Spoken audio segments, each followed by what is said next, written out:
Good morning. Um, I wasn't sure what I wanted to speak about today, but the topic and thing that came to mind was sharing our practice and what that entails.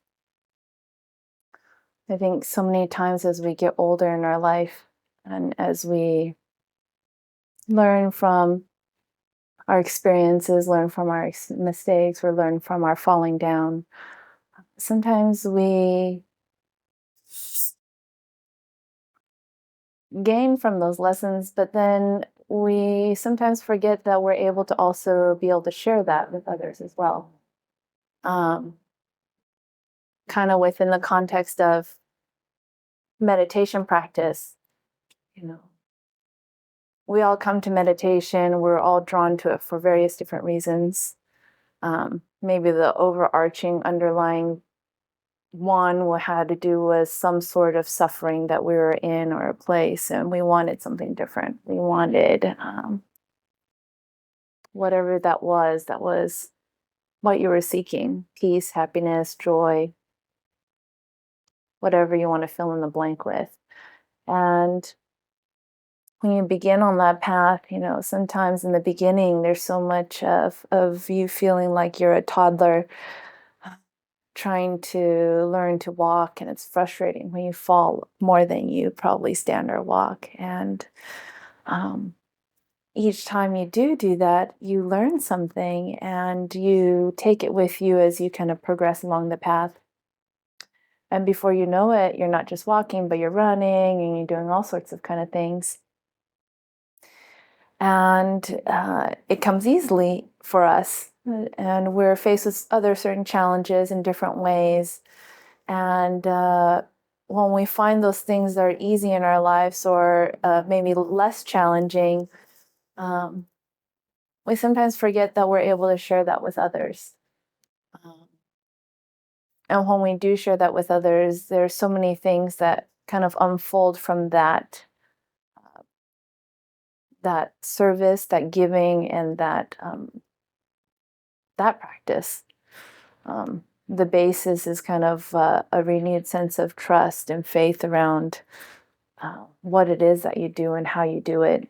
It definitely also helps you to kind of refine how you are doing it and what you're doing.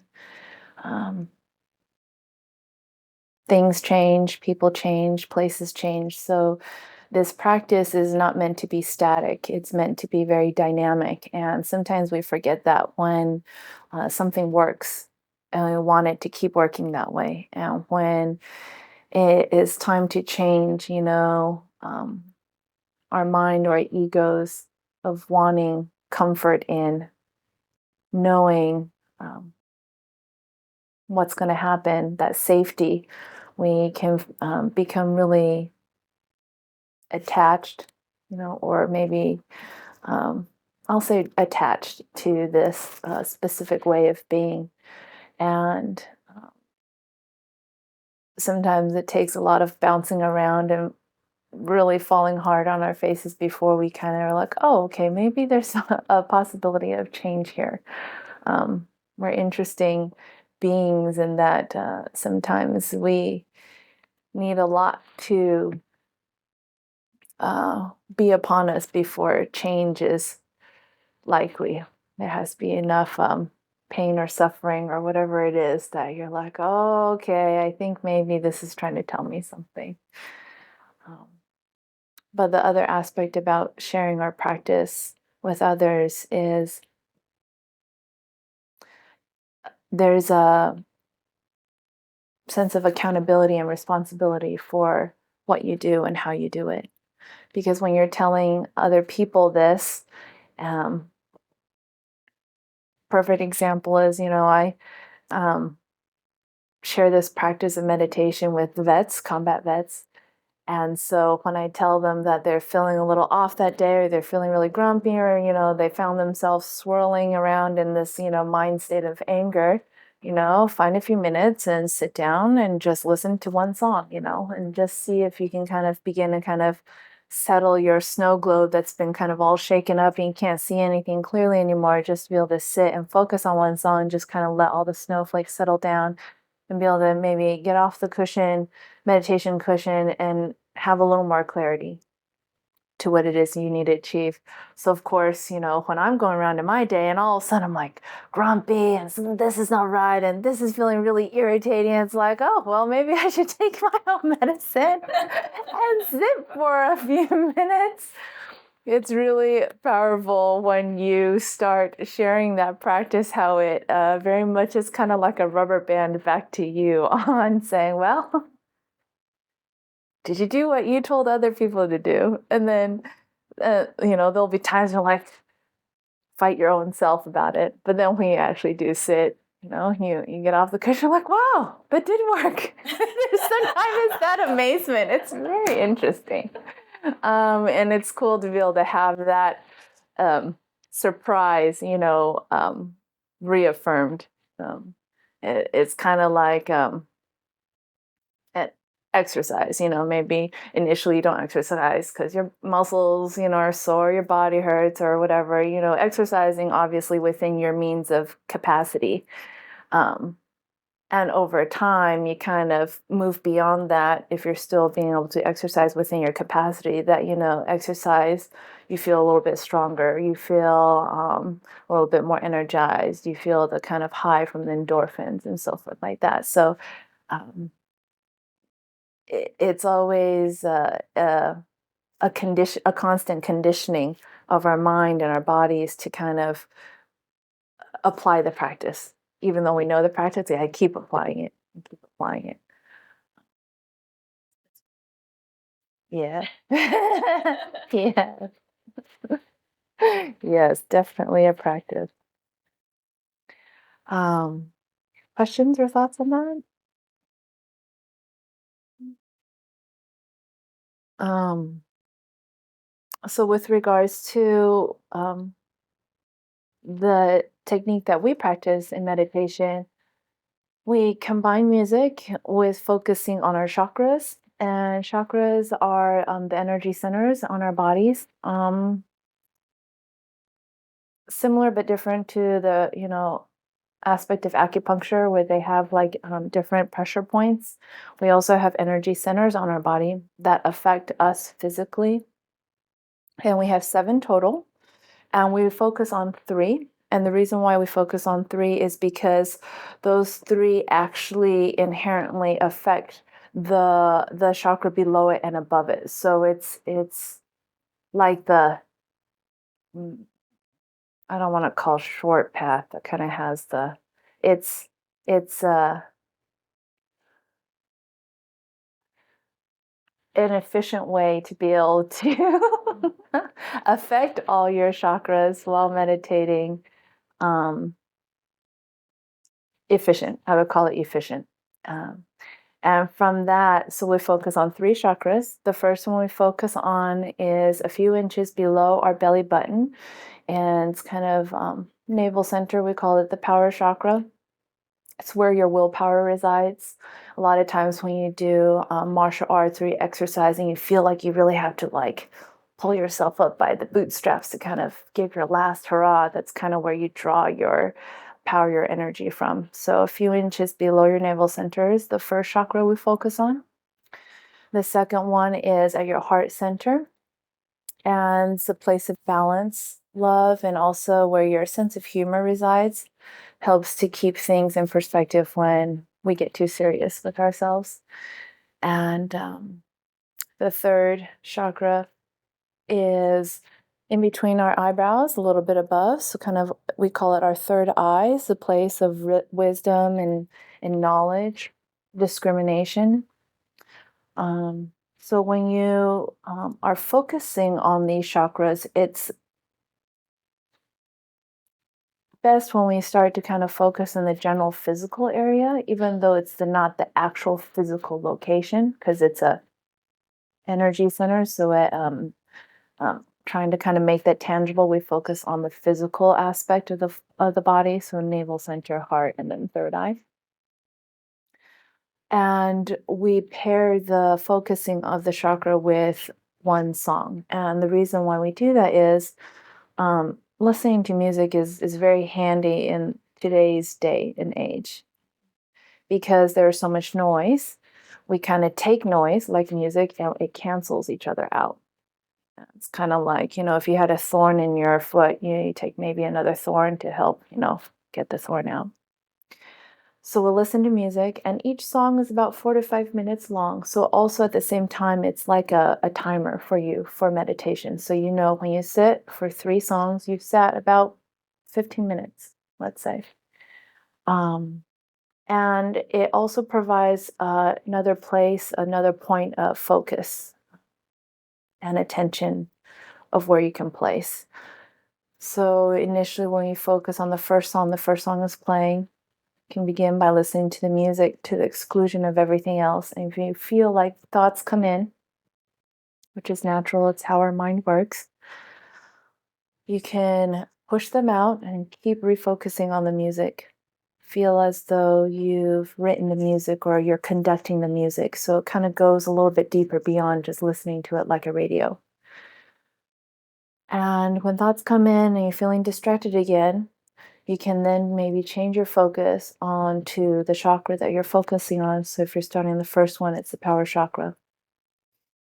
And when you focus at your navel center, the focus becomes kind of like a feeling. So being able to kind of cultivate a feeling in that area and focusing on that until the exclusion of everything else. And when your attention starts to wander, see if you can remove it and shift it back to the music. So you can kind of go between the two and see where that goes, where that leads you. And then for the second song, to the heart chakra, you can focus on the music to the exclusion of everything else, or you can switch your attention to your heart center and so forth for the third eye. So let's go ahead and try listening for the 3 songs.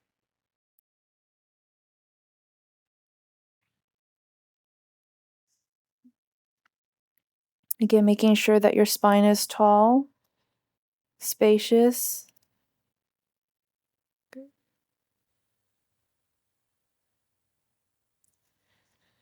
The other day, I was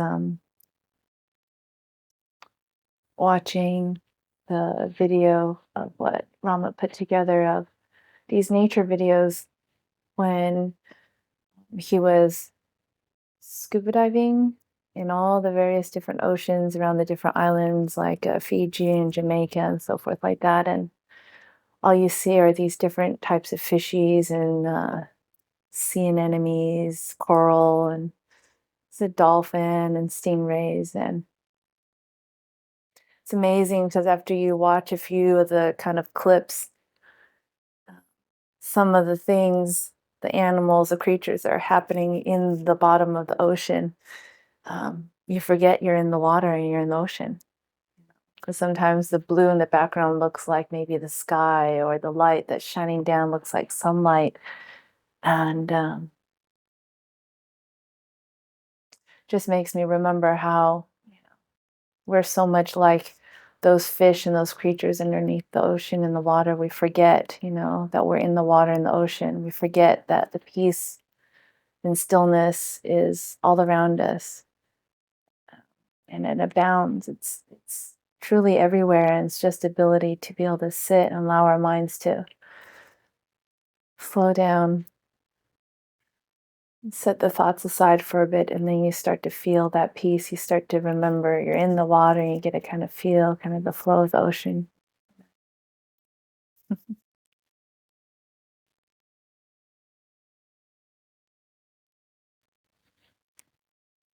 I'll open this time to any questions that anybody has.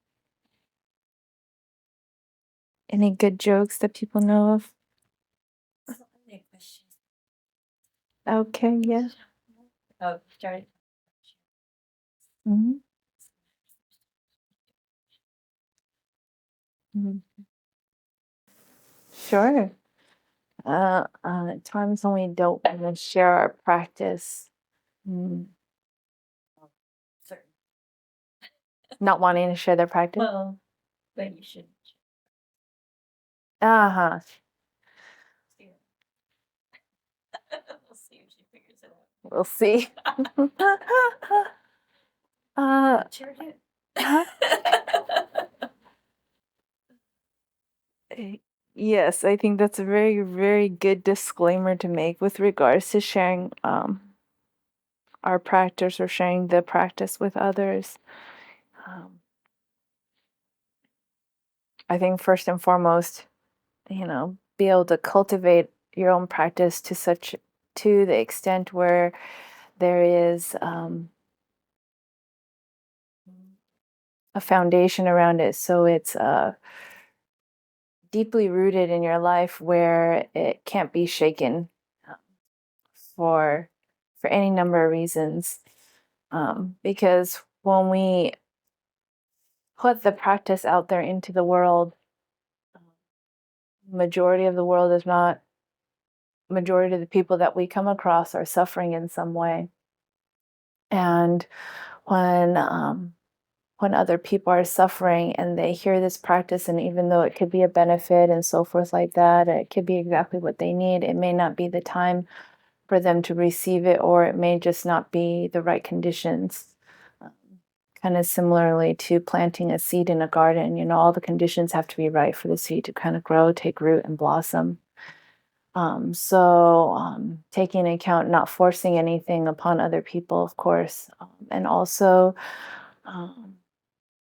being aware of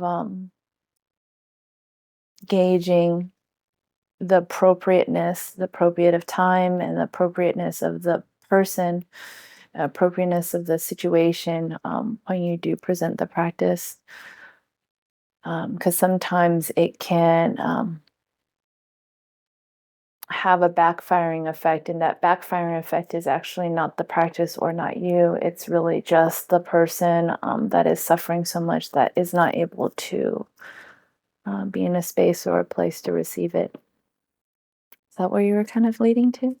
Or there's a Yeah, because if they're really stuck in their ways, their foundation isn't solid, they can actually start talking you out of your practice. Yes. Yes. Have the proof that, oh wow, when I sit, I feel better. Yes. And when you talk to somebody like, oh, that's all bullshit. That's just brainwashing. Yes. Do that, and then all of a sudden you start questioning.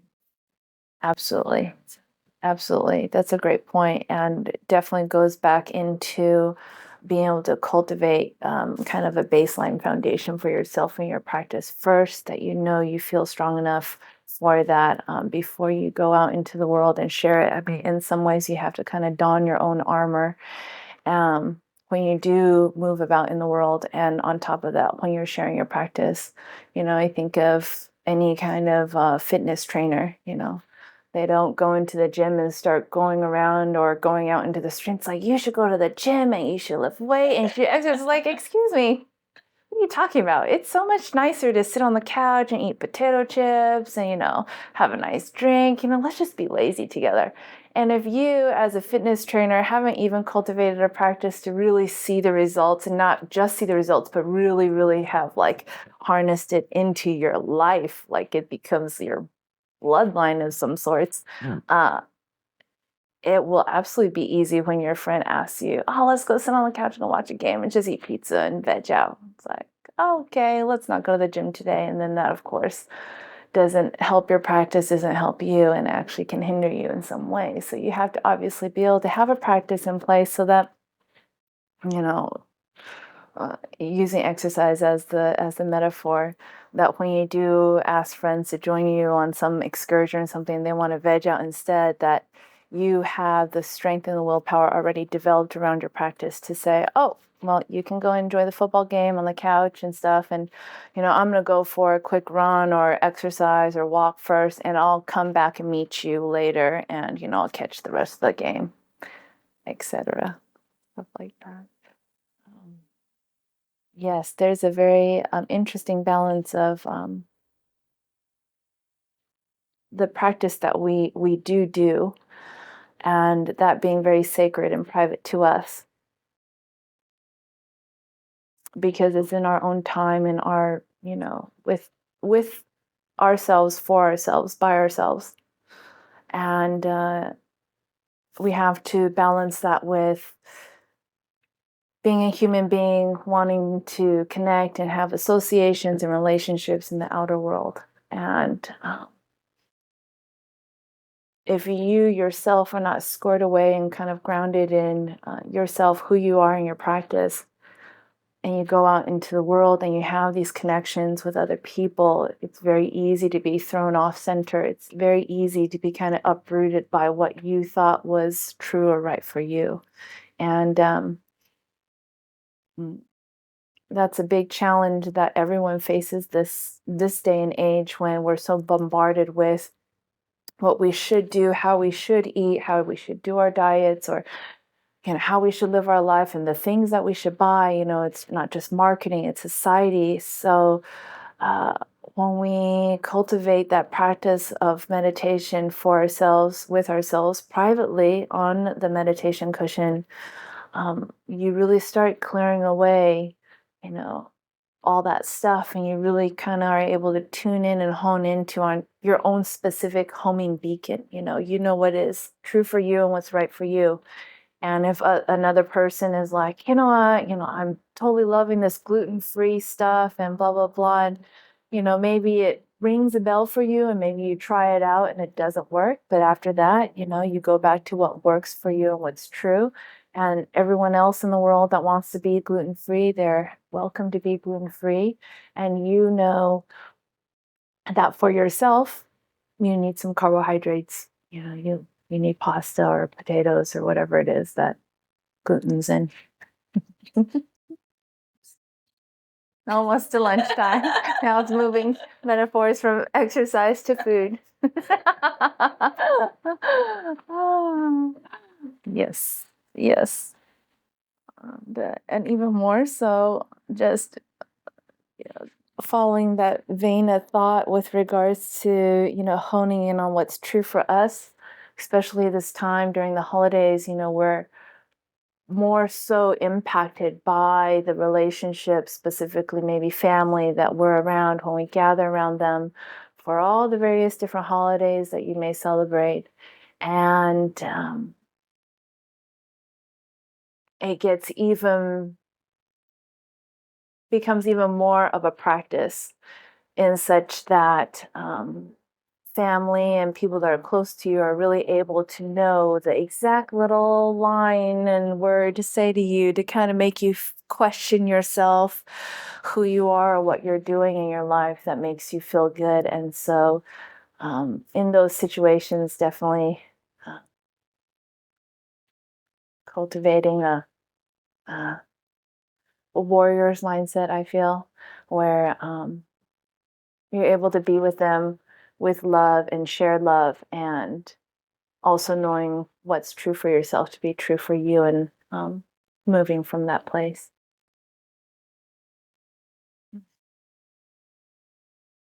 Did I miss anything?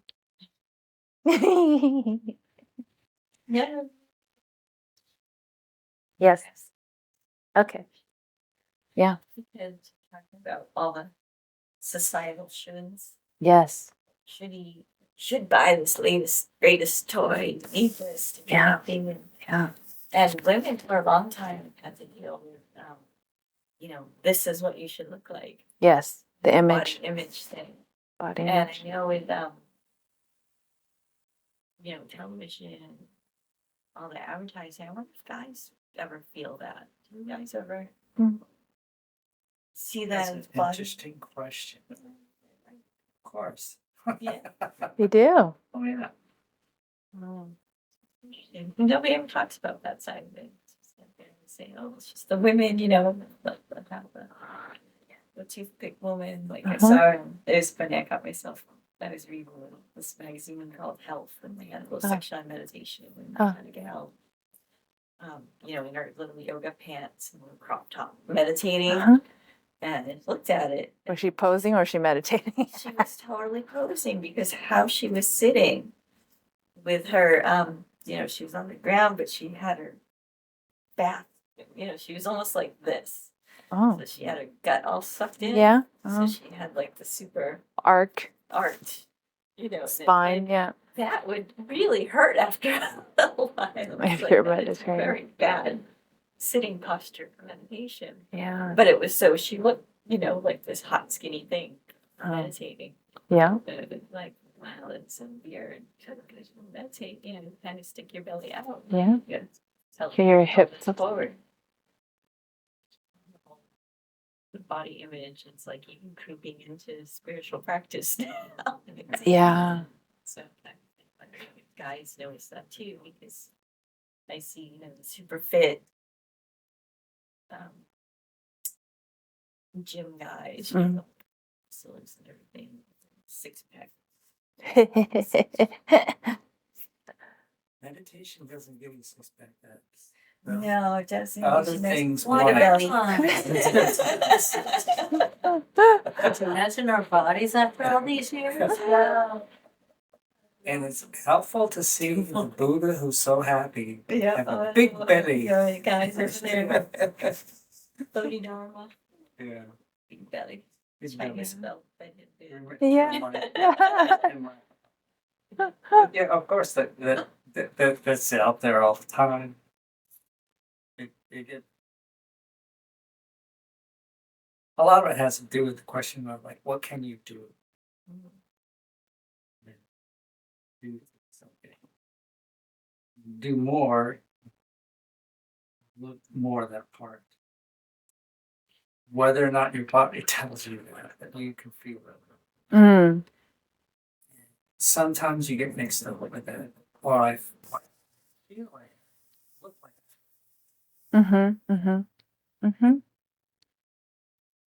I think I definitely feel so.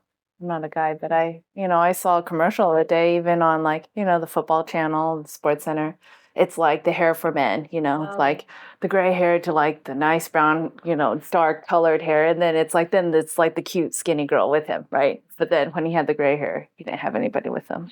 It was very, it's like, really? But going off kind of the magazine thing, yeah, I don't look very often in magazines, and we're in Barnes and Noble. I was like, oh, okay, I'll pick up a magazine, quickly browse through, and it was I don't know, also a women's magazine of some sort, something about like Zen and cultivating some sort of happiness or joy in your life. And it was all these little articles, and every single one of them was like 20 more seconds to the best life of your life, 16 seconds, and you'll be so happy. And I was like, wait. It's very interesting how we've, obviously become so impatient of a culture where it's 16 seconds and you have to be able to cultivate all the happiness you could for the rest of your life. I mean, based on that alone, I was like, no wonder we're so unhappy. Just like 16 seconds, 20, dang it, I didn't get it today. And then you're miserable the rest of the day. You're screwed.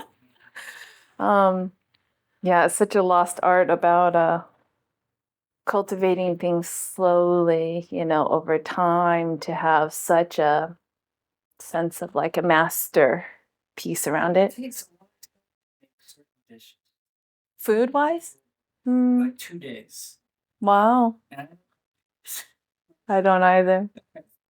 that's the classic example. Yes. Yes. It's microwave. We used to do that. It was easier to do that. I know. Well, I wasn't trying to do as many things. I know. I cook brown rice in my little microwavable pack, and it's 3 minutes. Frozen, Trader Joe's. And even 3 minutes, I'm like, gosh, you're taking too long. Hurry up, I'm hungry. 3 minutes. That's sad. I mean, that's the epitome of the world. Even when we're waiting for our computers to turn on. Oh. And the antivirus software to load. It's like, come on. And then if you would actually sit and time it, It's not that it's long. only like a minute or two. I know. But on it, So So fast. what do we do during it? Good. That's a good that question. time of waiting. I think that's the whole. The one part I recognize that's a good space to be in. Yeah. Mm-hmm. Exit time for practice. A good space to be in while we're waiting. Well, I have to remember that next time I do a workplace meditation Yes. class. I've been get in there in the morning and you come in and you turn on your computer, because at night you should always turn your computer on, go and rest. Okay. At 9, use that minute just to meditate. Yes. Be at work, you complain because you're waiting for the computer to shut on. So true. But if you don't have that training, you end up that waiting ends up being this mind place of kind of spinning, and then you can spin out, and then whatever impatience. This, that, oh my God, I gotta talk to this other person. Like, Of course, of course. I don't want to do anything. Yeah. Yeah, no, seriously. But even that setup, that initial setup, by the time you even are on your computer to even begin work, I mean, the mind state you're in is already blown up. Yes, very interesting. Interesting. Well, thank you so much for being here today. Yeah.